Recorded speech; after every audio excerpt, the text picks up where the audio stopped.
third one, which Kawika's talking about, you're going to 2,000 feet of elevation. So That's stout. That will make or break a lot of people's races.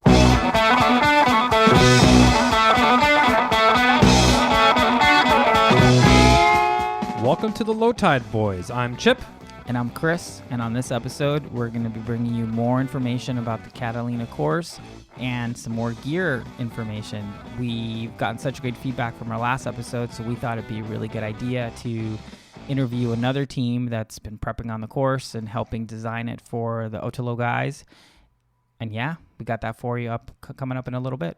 Yes, and before we jump into the interview there, we just wanted to give a huge shout out to all the great feedback we've been getting, but especially Andy Hewitt from California Swimrun, or as we have coined him, the godfather of swimrun, at least in the United States.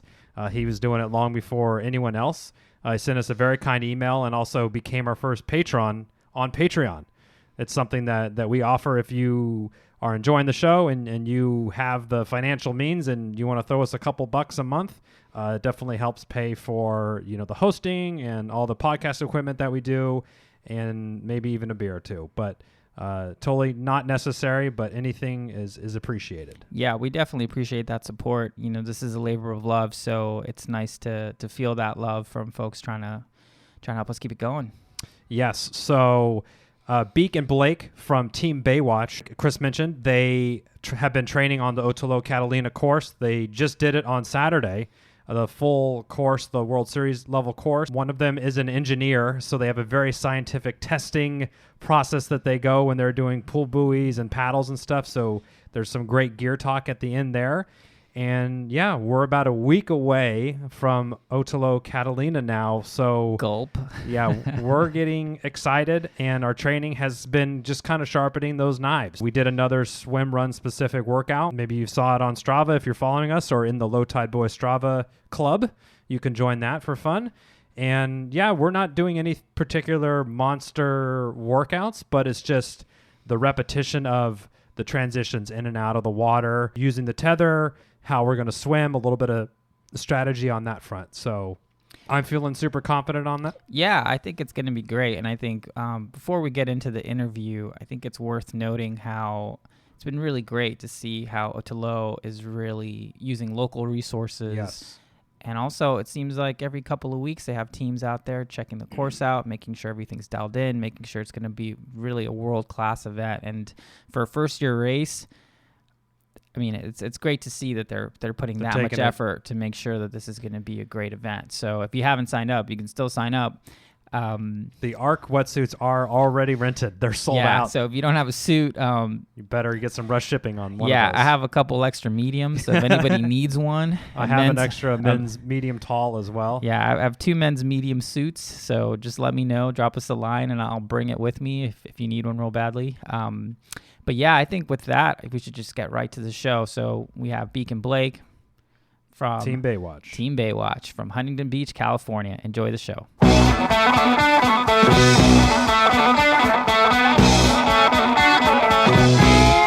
With us today, we have Team Baywatch, formerly known as the Waterborne Unicorns, Kawika and Blake. They are a team out of Orange County, Southern Cal. Kawika is also known as Beak. He's a computer programmer. On the side, he also coaches CrossFit, and during the summer, he's an ocean lifeguard, which I guess explains the name.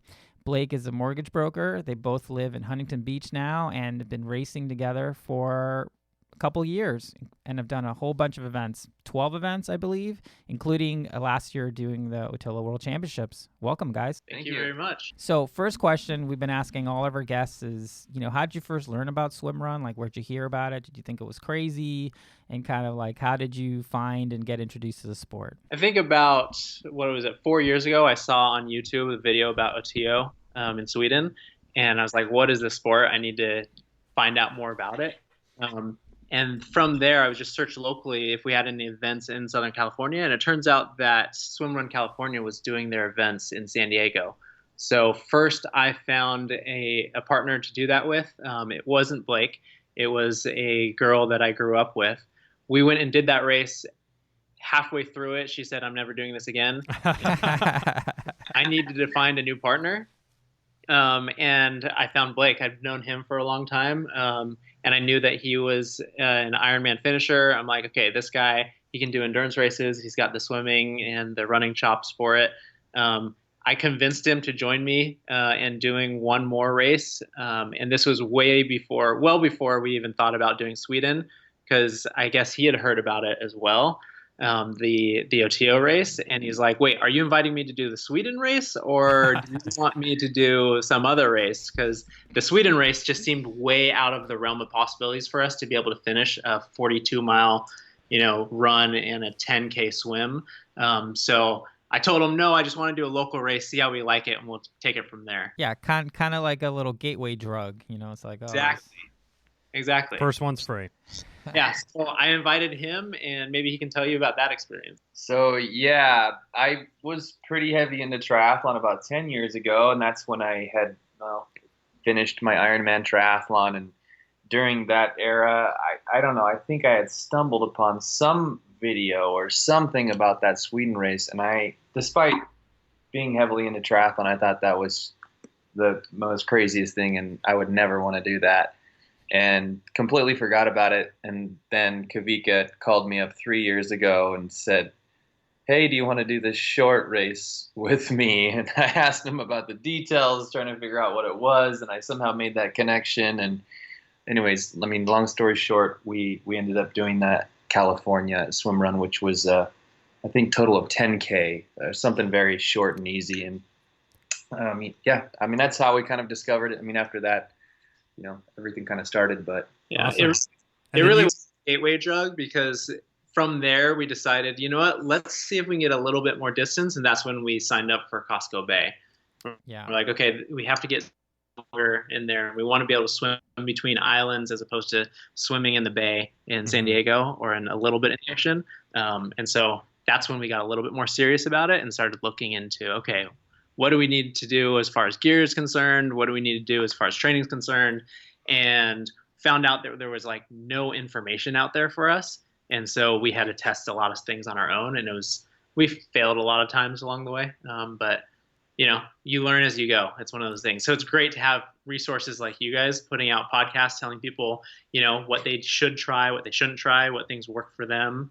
So that's why we're grateful that you guys called us, because now we can help share that information with other people. Thanks for the plug. So much experience there. And then you will also, so that's Chris and I also did the Swimrun California. It was very digestible, a great starter swimrun race. And then we also did Costco Bay after that. So we're pretty a lot of parallels there. And you're doing Ötillö Catalina as well, correct? We are, yes. Awesome. And you're doing the World Series distance? Yes, we will be doing the World Series distance, because ultimately our goal is to get back to the World Championships again. We've been there once, and we've learned a lot while we were there, and we want to be able to show how we can improve and get back there and race it again. And the only way to do that is to do the full distances. Plus, we enjoy the challenge of those longer races. Yeah, they're fun. Have you had much chance to train on the actual course down there, or in the general area? Yeah, kind of a cool thing that we've been lucky with is we are friends with the guy. We've become friends with Andy, who kind of was in charge of the California swim run, and he's the one who's helping design the course at Catalina. And throughout that process, he's asked some of the local swim runners in San Diego and Orange County to come out and test the course that he's designed. And so people have come out twice already, and we've given our feedback, and he's made some adjustments, and we're even going to get to go out a third time in early February to I think they've finalized the course and just make sure everything goes smooth, and get one last bit of feedback from us and from some other swim runners, and so I mean, that's crazy. We've never had the ability to do anything close to that, but that's going to be it's been really awesome, and we feel super stoked about that. That's so cool. I just have to say, like, it's really refreshing to hear that they're spending so much time trying to make sure that course is really dialed in, and it's just a great experience, a great way to test fitness, but not have it be like a shit show, right? Which is, especially for a first year race, there's always a possibility for that happening. It's nice that they're trying to minimize that as much as possible. So in a quick two minutes or a couple sentences, like what could anyone coming to do Ötillö Catalina expect from this course? I think a little bit of a breakdown on the course. So the first run is a pretty significant like mountain climb, basically. After that, all of the swims are pretty straightforward. They hug the coast, so there's not any like across the lake or swimming to a second island where you really have to be spotting the whole time. You can stay relatively close to the shore. The second run is pretty flat, but the third run is the one where you're summiting, going to the tops of the Catalina. And so that first and third runs, those are the ones that are probably going to be more of a speed hike. You don't want to blow yourself out at the very beginning. Side note on that: the first hill is maybe a couple 100 feet elevation, but the third one, which Kawika is talking about, you're going to 2,000 feet of elevation. So that's stout. That will make or break a lot of people's races. That I would definitely make that a huge part of, a large part of focus when training, just to get your legs used to going uphill for 2,000 feet elevation in maybe, we haven't measured the exact distance of that, but maybe 1 or 2 miles. Exactly. Yeah, that's no walk in the park up that amount of distance. It is no joke. Most people will be walking. Yeah. Ourselves included. The thing about Catalina is that there's no switchbacks. They're all fire roads, so you're climbing straight up basically. And then after that, once you get done with that third run, all of the rest of the runs, their max elevation is like 150 feet maybe. So most of that is coming as you're like exiting the water. You have to climb up the hill, and then your run is pretty flat. So gotcha. Once you make it through that third run, and you figure out your pacing, you can open up if you feel good, because you can know that everything after that is pretty flat. Gotcha. You don't have to keep too much in the tank for some stout hills. So yeah, awesome. Swim's beautiful. You're swimming over, like the seaweed forest, and there's plenty of fish. You'll see all the Garibaldi, which is a lot different than our swims that we've done in lakes, or in like European lakes, or between the islands in Sweden, where you can't really see the bottom. This is like pretty clear out there. It's going to be cold, but it'll be pretty. Define cold? I guess it's not too bad. In March, it could be like high 50s, probably 58 to 60 maybe if it's nice. But it's possible that it could be like 56 or 57, which is cold.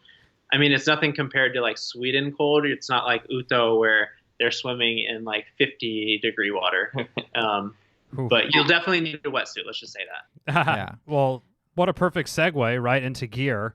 There's a million different things you could put on. You want to start at the top and work your way down, or start from the shoes and work your way up? I would say for starting head down, I mean, you can, for some colder races, I've had an issue with hypothermia in the past, and so I've usually just wear the swim cap and goggles. But for one particular race, I did use a neoprene cap, which I thought was very helpful.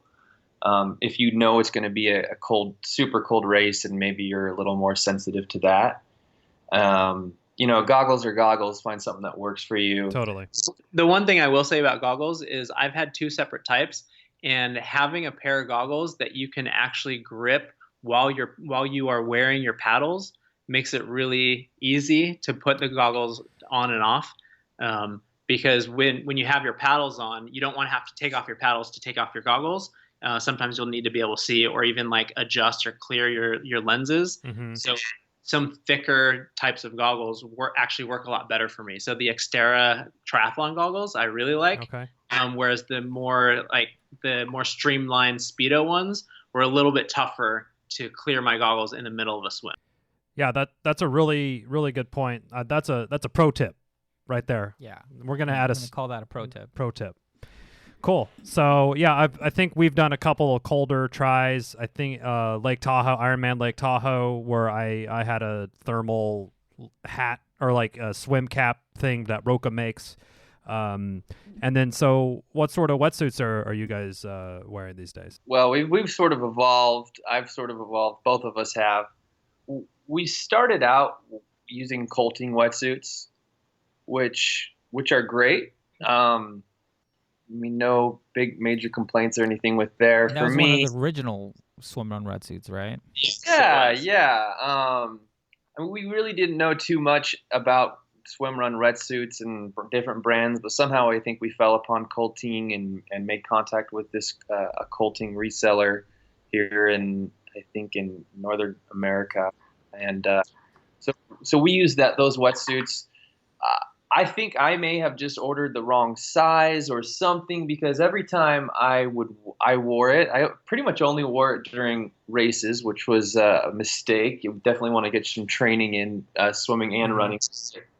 But I felt like and this may have just been a sizing issue, when I was running, that it was restricting my breathing, and it made it more difficult to breathe and to just keep going. You get tired quicker, and so for me, it didn't really work out. I used it for quite a bit of races, but eventually I was kind of fed up and decided to try something different. But I don't know. Let me see Kawika's opinion on that wetsuit. Yeah, I did like the wetsuit. We had a full sleeve one, and after wearing that, I would recommend cutting down the sleeves or getting a short sleeve wetsuit. The thing about the swimrun wetsuits is that they're a little bit more mobile in the legs, so you can run.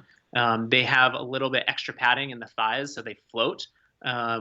Maybe to back up to our first swim run experience, a little side note, before we even had a swim run wetsuit, we were going with like a surf vest and a surf wetsuit. And that's kind of maybe a funny side note, is that wearing those, the rashes that we developed, and it just destroyed our bodies. The one we did in Costco Bay, I wore a vest and I got 3rd-degree burn rashes in my armpits, and literally had to go to the hospital the day after.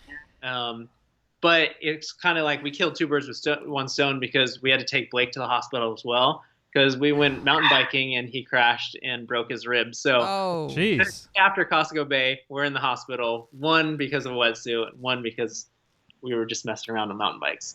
I accidentally broke some ribs there, but yeah. I thought Lars put you in the cellar there for a second with that race. I wasn't. Yeah, so maybe try to steer away from, surfing wetsuits and vests, or at least practice with them so you know if you're going to get rashes or not. Another pro tip from the pros. That's definitely a theme. You gotta test it out, because not all wetsuits or body types are created equal. So you want to make sure it works for whatever you got going on. And have you evolved on the wetsuit at all, or? Yes. Okay. I think we both have. And also on a side note, for someone just getting into swim run, use what you have. It's fine, but just make sure and really put some lube, or I have different names, some Vaseline or lube under the key areas where most people get rashes, which is around the arms, underneath your arms and your shoulders, and then around your neck area, quite a bit on the back of our necks. Mm-hmm. Even with our best wetsuits, we have seen some chafage, and much worse with the surf ones. But for someone just getting into it, it's overwhelming to maybe think you have to get a special type of wetsuit. Use what you have, just practice with it a few times, and figure out where you chafe, and use something to help protect against that, I'd say. Yeah, and on these shorter races, you could even go with an old triathlon wetsuit. Maybe you pick one up used on Facebook Marketplace or something for $100, and just chop it off at the knees, and you're probably good to go for some of these 2-hour long events. That would be more than sufficient. I'd also say pro tip number 3, because my neck gets rashed no matter what I'm wearing. I use they have this 4-inch K-tape strip, and I put that on my neck. Oh, rock tape. Yeah, it's like rock tape or KT tape. Exactly. Yeah. So I saw somebody doing it in Germany, and I was like, that's what I need. I made the mistake of trying to do 2 2-inch strips, but then they peel away from each other. So just buy the 4-inch one, and it works perfectly. I've never had a problem with that. Wow, that is a pro that's tip. a great. That's a really good tip. Man, hold on. Let me get my notepad out here. Cool. So you're wearing new wetsuits now. Yeah. So, anyways, I think I was the first one who was so sick. I was just so sick of feeling that compression that, I decided to switch it up, and I borrowed a wetsuit from someone that was a lot thinner, and it felt less restrictive, which was good. Ended up being a little too thin, and I got too cold, but I ended up buying 2 new wetsuits. One is the Arc wetsuit, Mm-hmm. which is they sponsor Ötillö, and they're a very big brand out there right now. And then I also have a head wetsuit, swimrun-specific wetsuit, which is called the Boost Pro. And I think they both have their advantages. Both of them, I feel like I was a little more. I ordered a little slightly size up on those, just for me particularly. I don't know if I have wider shoulders or something, but I just always feel constricted in the chest. So both of them are thinner, I think, than the Colting, or at least they feel more stretchy or something. So I like that about them. The Arc wetsuit is the thinnest, which makes it the most comfortable. So so I think it's really great if maybe the water's going to be warmer. And, and I guess that's kind of it. I say that's the main benefit. You're looking for something really comfortable. It doesn't have a lot of, it's just the wetsuit. It does come has short sleeves, and it comes with some attachable sleeves if you want. You kind of slide them up on your forearm, and it connects with the wetsuit, so you have the ability to add those or remove those. So that's nice. Yeah, on the head wetsuit front, that's what I use. It is a little bit thicker than the Arc one, so your mobility is restricted a little bit more, but you're protected against the cold a little bit more as well. I really like the head wetsuit, and now that I've been using it, and I don't think I'd go back to anything else. I think it is more durable than the other wetsuits that I've had, and the other wetsuits that we've tried out. The thing with the head wetsuit is the internal pockets are pretty small. It does have a back pocket, which works great. But we actually both wear, it's called a bat vest, and it's basically an undershirt that has breast pockets in it that you wear underneath the wetsuit. So that's where you stash all of your additional nutrition and whatever else you need to put your first aid kit in there. That's the Arc one? Really well. On the head one. I believe the Arc wetsuit also has a similar type of vest. Okay. So you can buy it from whatever brand you want, but having that vest is good on a longer race if you need additional nutrition. Yeah. Instead of just what's at the aid station. Totally. Gotcha. So the big points on the wetsuit for any newcomers to the sport is there's no one blanket recommendation that is going to work for everybody. You might get cold in the water and you might need a thicker neoprene, or you might need more shoulder flexibility and you have to go a little thinner. So rent if you can, or borrow a friend's, or see if there's a demo program or something at your local multi-sport shop. That would be a good place to start there. And also, I think because Arc is a sponsor of Ötillö, they do a rental program at each race where you can rent it for that race, and then you have the option to buy after. So that's genius. A good way to try it out.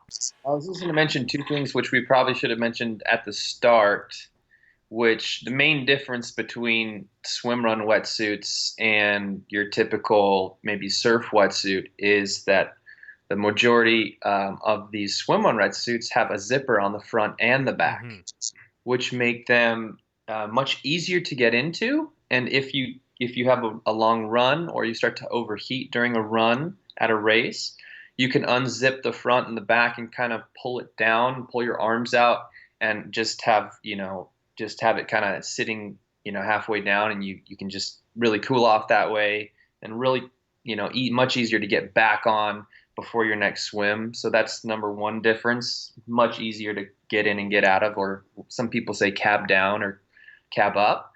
And then the second main difference is that many of these wetsuits have some sort of swim run specific. They have pockets inside or one outside where you can store some nutrition, some gels or first aid kit or something like and that. Your compass. Compass, Yeah. your compass, Your whistle. and your whistle. So a lot of most of the swimwear wetsuits have the whistle built into the actual zipper. Oh, right. Yeah, I've seen that. That front zip, you pull it all the way up and you kind of blow in it, and it's the whistle. So that's kind of nice. So moving on to, our favorite Topic. Pull buoys. pull buoys. Yes. So we've gone through a lot of different pull buoys. And we've done the leg strap, and we've done the lasso around the waist strap. Oh.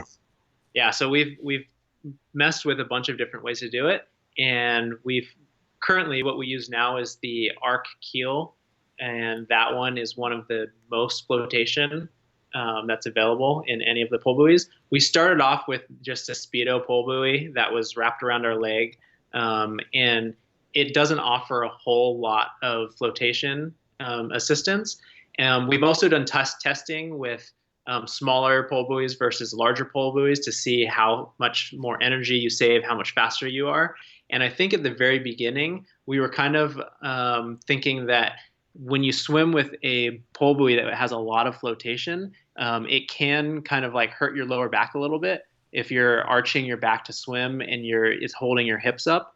I know that Blake had a little bit of issue with that and didn't really want to use it. But then we started doing timing and testing and found out that per 100, it saves about 10 seconds per 100 meters. Whoa. At least when I was testing. Yeah. That's For impressive. the pull buoy and for the same amount of effort. Yeah, it is. And especially when you think about like how much energy you can save by doing that and just having that extra flotation. And then on top of that, you just have to get used to swimming with it so it doesn't strain your lower back. And that just comes through, using it through repetition, stuff like that.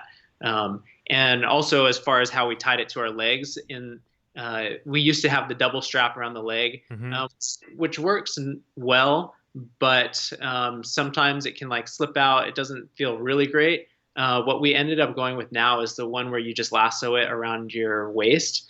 And when you push it down and tuck it down between your legs, the elastic actually pulls up and pulls the pull buoy into your crotch, so you don't have to worry about it slipping out. And so that's worked really well for us. It's really easy to slide in and out. You can even, like when you get out of the water, you open your legs and the elastic kind of pulls it back up, so you don't even have to worry about holding onto it or moving it. And you don't have to get it into position until you're starting your run already, and you can take care of your other stuff. So it's really good for transitions. Awesome. I'll be looking into that for sure. Yeah. Another note on me. And how about in terms of paddles? You guys swimming with like dinner plates on your hands, or you're going with a more, sort of pool kind of normal size swim paddle? Yeah, we use just the average kind of size paddle.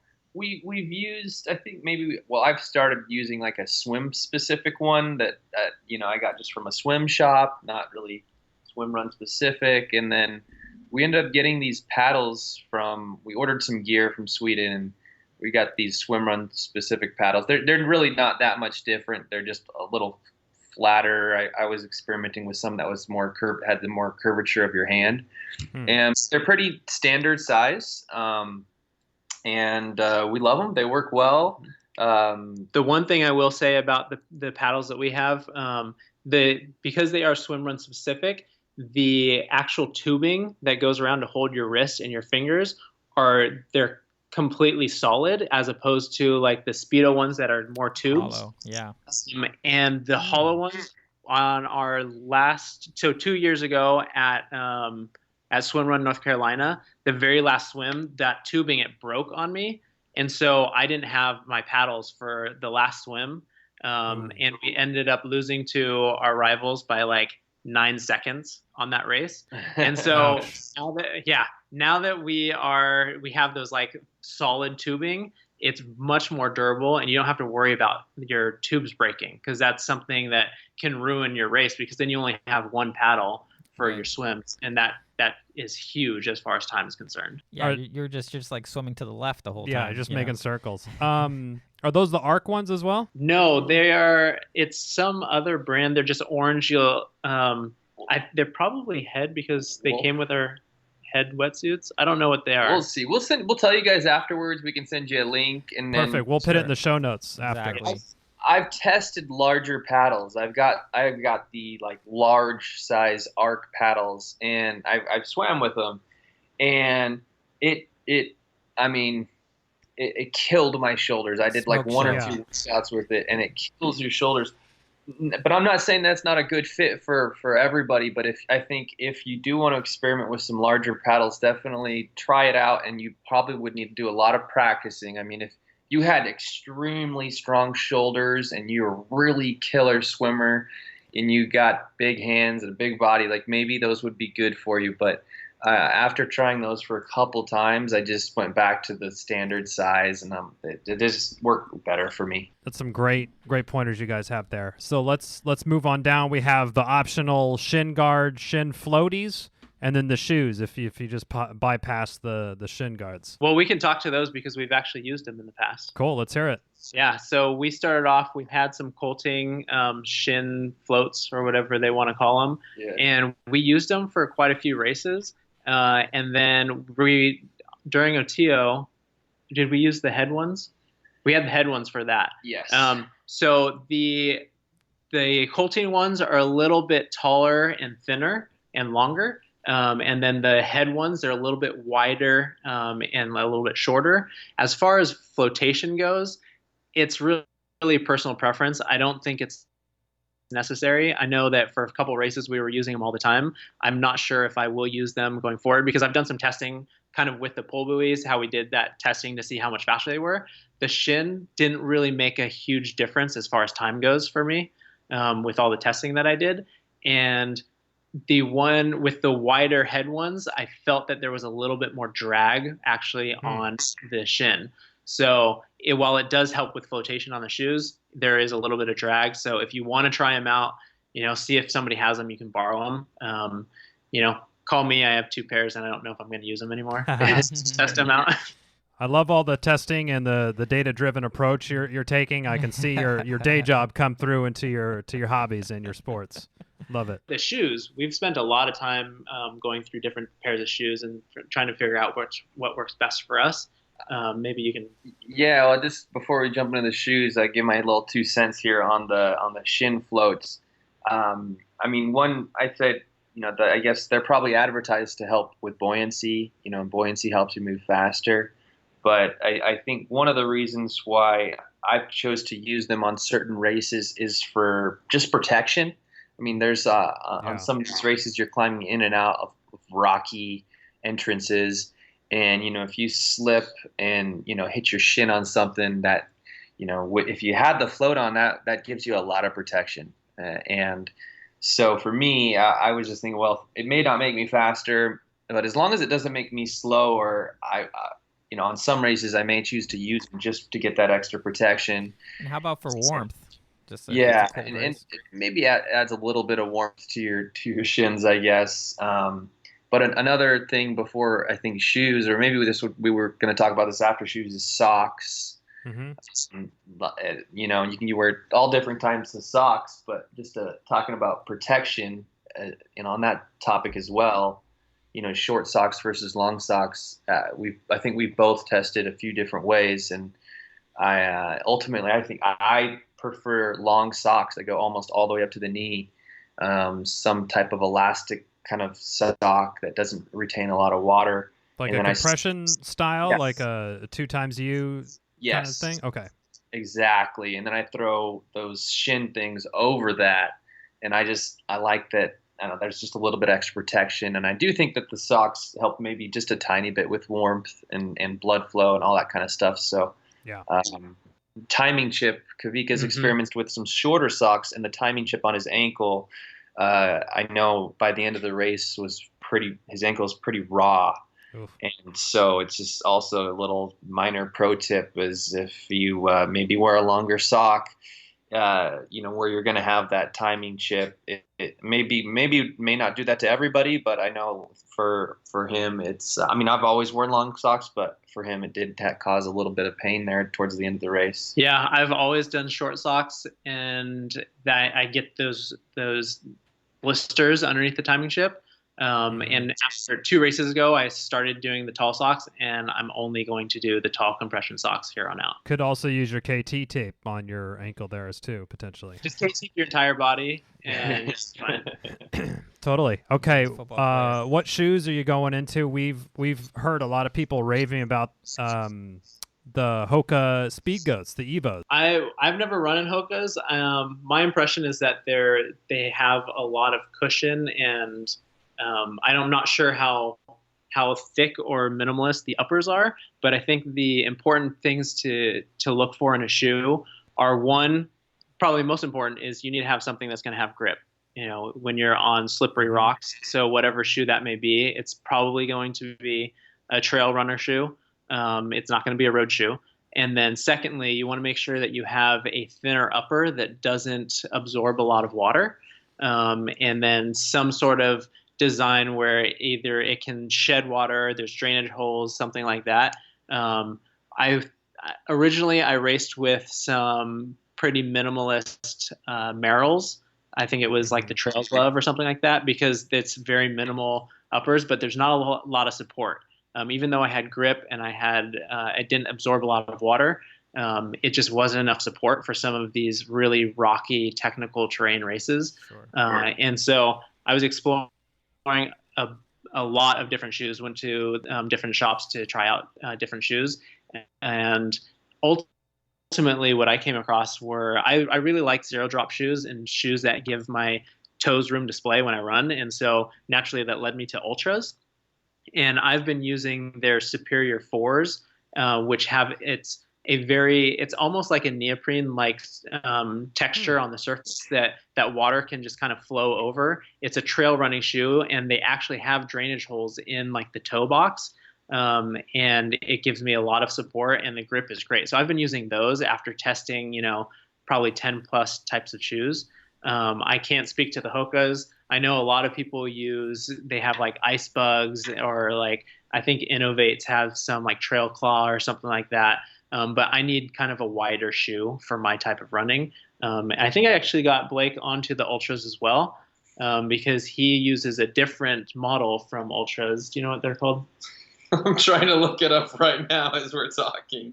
Yeah, so he has the I forget the name of them, but it's the common one that the same brand you have as well. Yeah. What's our running? You mean the Lone Peaks? No, they're not. I think they're even more minimal, right? Yeah. The ones that you have. I'll look it up. Oh, the here. Vanish. He uses the Vanish, which is, it's kind of like a super lightweight trail running shoe that they have. But the same thing, it has good grip and it has good drainage. That's what you're looking for in a shoe, and something that you feel comfortable running in. Yeah, I guess like kind of piggybacking on that, like the longer the course, you probably need a little bit more cushioning. If you're, doing the World Championship, you're running 40 some odd miles, you're gonna need to have a little bit more cushion on board, something like that. If you watch YouTube videos on OCR shoes, there's guys who test those shoes where they get them soaking wet and then they run and see how long it takes for all of the water to squeeze out. So that's where I did a lot of my research, and I tested out all of those different shoes. So OCR is a very good crossover. Those Tough Mudders and obstacle course racing for the non-acronym capable. Oh, yes. So again, this is Blake here.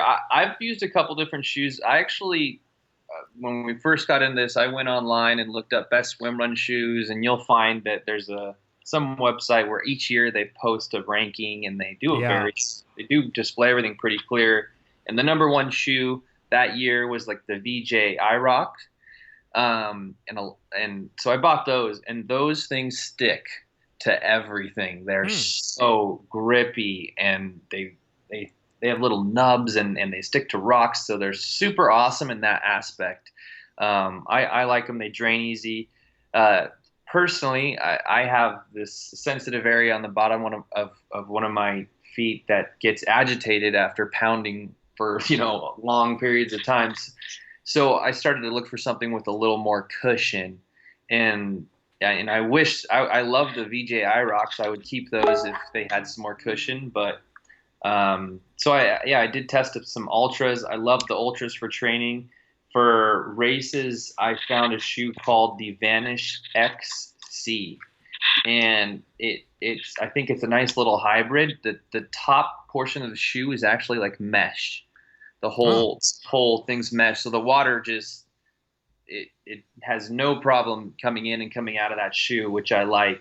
It's a very lightweight shoe, and that's what I'm using. That's what I used at Attila, the World Championship, which they worked out well. And anyways, I used some of those. It's not on any lists. I mean, you shouldn't limit yourself necessarily to some shoe that's not on one of these top 5 or top 10 lists, but I just say the key thing is get something that drains. That's probably the most important. That doesn't retain the water, something thin, and then something that can grip. And for folks listening at home, we'll make sure to list all this in the show notes. So, don't feel like you need to pull over if you're driving home from work and taking notes. Just, check out our show notes. If it's your if your first swim run, you're doing something shorter, then you could also just use your normal running shoes. I'd say the whole drainage thing and all this other details is maybe more important when you're starting to maybe want to be somewhat more competitive. So I think, as far as all gear goes, for someone who's just looking to get into this and you're maybe going to do the sprint or the experience race, which are a little bit shorter, maybe don't worry so much about all these technical things and just find what you already own and just experiment with that at least once, because all this stuff can add up. I feel like it's just super helpful to hear, all the experimenting you guys have done. Hopefully that'll save some people coming new to the sport, some trial and error. So thank you for sharing that. Kind of going on a little bit of a different topic. You guys have raced a lot. What's been your favorite race so far, or is there a race in the U.S. that you think if people haven't heard about it, they should do it? If you're going to do one race this year, which one would you guys recommend? Question. We haven't done that many U.S. races. Like, we've just done Costco Bay, we've done North Carolina, and then, we've done this California swim run, which is no longer happening. So, I've also done one of the Ignite series races in Maryland. Okay. So there's a couple. Maybe we'll start with our favorite race. Go for it. One of my favorite races was we did the Solvala, Finland race, and it was in one of their national parks. The lakes were like crystal clear. The trails were beautiful. It was a difficult race. The very last run is you're basically running up a ski slope, to get to the top of the mountain. I love it. Yeah, but the trails were all single track. The race director, they put on an excellent race where all the trail markings were perfect the whole time. They had like warm tomato soup and food at the end, and everyone was super friendly. The volunteers were great. It was just a beautiful location, excellent lakes to swim through. And it was cafeteria. Yeah, the cafeteria food was amazing, and you're just sitting in the wilderness, in their dormitories they have, and they had a sauna at the end. Oh, it was awesome. Excellent race. I think that one was so cool is we had previously done a race where the course markings were very poor, and we were getting lost and spending a lot of brain energy trying to figure out where to go. And this one, I feel like every 3 meters there was a thing, and you just don't have to think about where you need to go. You're just following those, which was so nice. And then just the convenience wise, everything, it's like a dorm kind of. You just cafeterias downstairs for dinner the night before, for breakfast the morning of, and for the meal after the race, and just everything was super cool. That's obviously a very far race to do for many people, so we totally get that. It was just a very well organized big communal. I think what we've heard from a few folks that we've talked to is a lot of the European races are really communal. There's a greater sense of community than in the United States at the moment. But that kind of leads us to another one of our staple questions here. What, in your guys' opinion, it will help swimrun grow in the United States. And I got to cut you off. I'm so sorry. My favorite race was the World Championship race. And I'm sure, like, of course. that was Of course. Kawika's as well. I mean, outrageously scenic, 24 islands. It was beautiful. The forests, the swims, the rocks, colorful rocks. Anyways, I won't go into too much details, but I think for both of us, that was definitely the favorite race we've ever done. But that's a tricky one to get into. Oh, sure. I mean, it's like Kona if you're an Ironman triathlete. It's just sort of, yes. I was trying to stay away from the obvious answer, but to speak to your point on the community, it's true that any of the Ötillö World Series races that you go to, you see the same faces every time, and everyone's friends, and everyone follows each other on social media. So it's kind of nice because whenever we travel to like Germany or Croatia or Sweden and do these races, we see all of our friends there. And we've even had friends that come and visit us out here. We're super excited to have Catalina right in our backyard because all of our friends are now going to be coming over to our houses, and do get that feel of community around these races.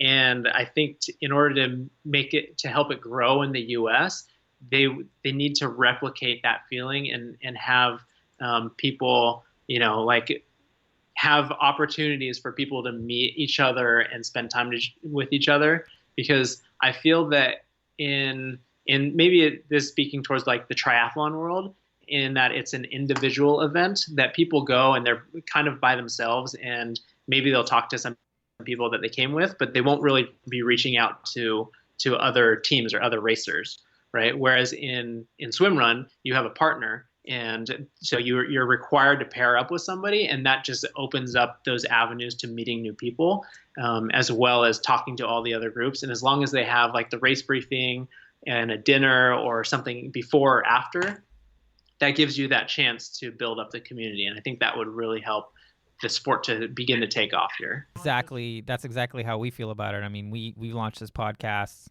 not even a month old. We started this meme account, and all the feedback. I mean, we've already been invited to stay at people's cabins in Sweden if we ever make it out there. It's just like, it's so nice, and just very welcoming, and it's beyond just the race. A triathlon's a good thing. You come, you do the race, you go, and it sounds like this is more of a community sort of thing, that you're there for the weekend, and you're making friends with other teams, and it's not so mono situation like sometimes other sports are. Probably the fact that you're doing the race with a partner too. Just you're showing up there with a buddy, and someone else is showing up there with a buddy. Yeah. So that's just it's so different than a triathlon or any other endurance event in that aspect. Like it does just seem a little bit more relaxing, not so uptight and tense like I've been, at these Ironman races or whatever. I mean, you get some competitive people at the swimrun races too, but it's a lot more fun, I think. Nice, just a more social vibe now. Awesome. And especially the world champions and the ones who are winning these races, I think they set a really good example because they're talking to everyone and hanging out with everyone.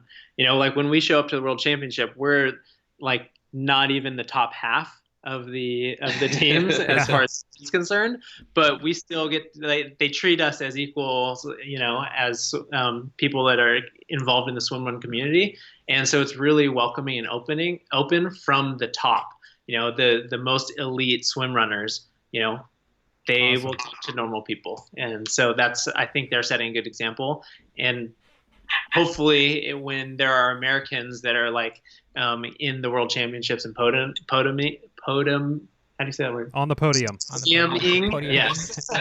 When hopefully they're just as friendly as the Swedes and whoever else is up there. Yeah. How to get it to grow? I think we keep moving on different tangents, but I think what we never saw here was, what would have helped, I think, other people moving forward, and what would have helped us even in the past would be if we knew about some sort of a swimrun club or community locally that was doing maybe a workout once a month. And I think we've wanted to start something like that here, but we haven't. And so I think that's in the works, and we're going to try to do something better with that. there's a lot of clubs in the Europe that do team workouts, and they have a kind of a leader who can answer questions, and everybody can kind of connect and ask questions about swimrun. We're part of one. There's something, a team called Team Envol. It's a swimrun club over in Europe, and we've joined, and we're starting this USA chapter down here in hopes of just helping educate people.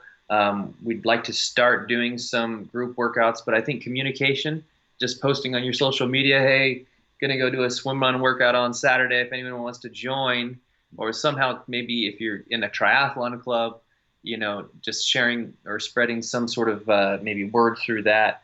I think just communication, and because there's not a lot of talk about it here. Nobody knows what it is here, and I think that maybe is just the best thing at first. Just start talking about it and sharing about it, and maybe asking, Well, that's definitely why we started this show. It's, we were the only ones who knew about it, and, people kept asking us questions, and we just kept thinking, it's like, oh, this is so much fun. People just need to discover this, and they'll, have a good time with it. But yeah, it's great that there are resources now, because 3 years ago, there weren't any. But now you guys have podcasts, there's other people posting about it. I regularly see articles in like Triathlete Magazine or triathlete.com that talk about swimrun.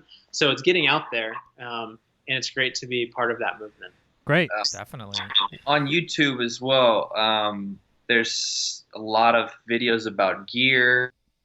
I know Team Envol has a lot of videos posted about, Kawika explained how we do our swim buoys, and I mean, if I was listening to this podcast, I would be so confused. Yeah. So there's a lot of videos. We'll definitely be dropping some video links in there for sure.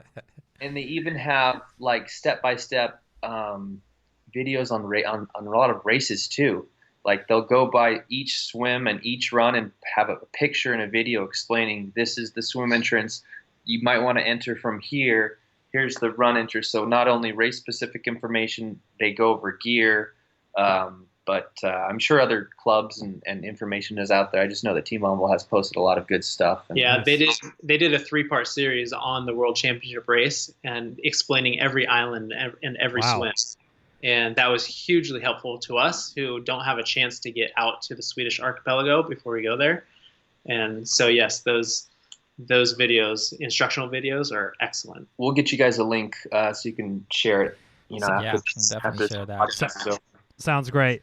Well, we really appreciate you guys coming on. Where can our listeners find you on Instagram, or you have a website or a blog or anything that you want to plug real quick? Yes. So together we run our Instagram account called swimrun_USA. That's on Instagram. We also have personal accounts. Mine is Beekgram, BeekAgram. Yeah, and mine is just my first and last name, Blake Nuttall. I won't try to spell it out, but if you go to swimrun_USA, we tag ourselves. Yeah, and we'll make sure to list that in the show notes as well. So, we really appreciate you guys taking the time and sharing your knowledge. We think it's going to be super helpful for people that are coming into the sport, and we'll see you in Catalina. You guys in Catalina. Yeah, definitely. We're excited to see you guys, and anybody listening, if you have any questions, reach out to us because we love talking swim run. Awesome. Cool. Well, thanks, guys. Really appreciate it. Have a good one. All right, you too. Bye. Thank you for listening to the Low Tide Boys, a swim run podcast. Make sure to subscribe wherever you listen to your podcast and leave a review on iTunes if you're so inclined. You can also sign up for a newsletter at lowtideboys.com. That's boys with a Z. And check out our meme page at The Low Tide Boys on Instagram. If you have any questions or suggestions for the show, drop us an email at lowtideboys@gmail.com. We'd like to thank Writing Easy Records for our show music, and of course our wives for their support and tolerance of our swimrun activities, hobbies, and other bullshit we do. Finally, you can support our efforts on Patreon. Until next time, get out there and go for a swim. And then a run. And then another swim. Then another run. Just keep going until you cross the finish line. Or run to your car. Somewhere. Peace.